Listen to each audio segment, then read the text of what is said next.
आल्या सांगितलेलं घेवारीला उचला, तुम्ही पण त्याच्यातच निघाला. आल्या बोललेलो घेवारीला उचला, नाव होतं का तुम्ही सांगा. दुपारचे 4 वाजले, हे सगळं आपल्या शिवाय होत आहे. सांगा तुम्ही मला, नाही दिलेलं त्याचं नाव मी तुम्हाला. तो घेवारे काय चाललंय बघा आमच्या सिंधुदुर्गाचे. आल्या बोललेलो, सांगितलं मी गप्प बसणार नाही तुम्हाला. हे सगळं कसं चाललंय सांगा तुम्ही मला,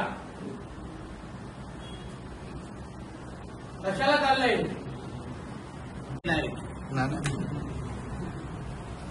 उभा राहायचं प्रत्येक पाण्याला. मीच माझ्याकडेच एव्हिडन्स ठेवतो ना, म्हणून नंतर बघू केस कशी स्ट्रॉंग नाही होत. हळू कर.